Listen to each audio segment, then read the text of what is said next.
let's just say another $17,000 for that. So let's say 17,000. And this is FHA. FHA tends to have higher closing costs. So now we're at 45,000, okay? But remember, depending on what kind of property you look at, I say always look at the property that needs some stuff. Look at the ugly property, the ones that are the pretty penny, that's all fixed up, they're gonna sell it to you as at a premium.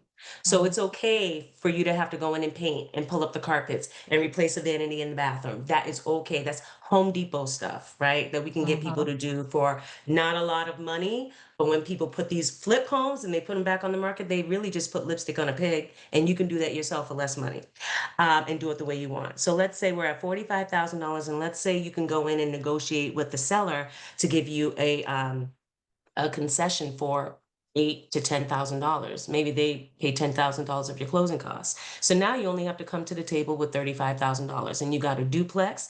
And that duplex, probably on one side, you're probably going to have at least 2 to 3 bedrooms. On the other side, you're going to have at least 2 to 3 bedrooms. And I know in California, you can rent 3 bedrooms for upwards of $3,000. Yeah. I know that. Yeah. So, and they will take into consideration that rental income in that unit. They're gonna take 75% of that to even help you qualify for that $800,000. So the amount that you qualify for a single family is different than the amount that you qualify for a two-family and a three-family. You'll qualify for more because they're taking into consideration that rent. They're gonna take 75% of that. So if you find a unit that has, maybe it has 2 bedrooms with you and Lauren, maybe you guys take the smaller unit for now. And then the other unit has 3 to 4 bedrooms, and you can rent that out for between $3,000 and $4,500. Where you going? That sounds like a plan to me. I got 5 on it. I got 5 on it. Listen, I love that. I love that. Mm. Um, that's a great answer, Shalay.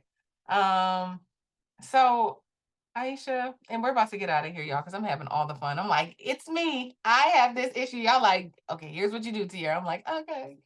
Um, I'm gonna ask you some really like some let's do some rapid fire questions because I want to ask some questions and I want just quick answers and then we'll do final thoughts, okay?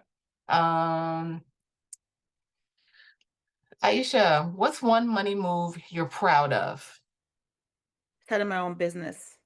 Starting your own business. One money move you're proud of. What's one money move you regret, Jermaine?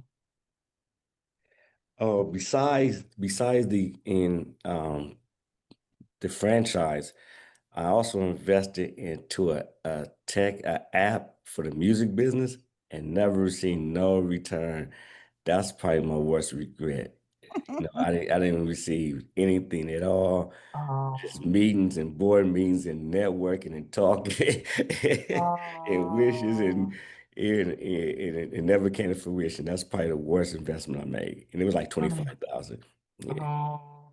Shalay, what's your first instinct after financial loss? Plan or panic?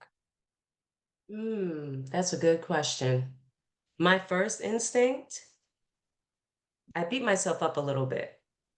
That's just being honest. But I give myself that grace to go ahead and beat myself up a little bit and ask myself all the questions on why I missed the red flags and what happened and what went down. And then, after tears or whatever, cussing myself out, I just get back up and, okay, now what's the next step? Okay, I lost that money. That money is gone. How am I going to make it up? How can I recoup and get back on track? That's kind of like my process for when shit hits the fan.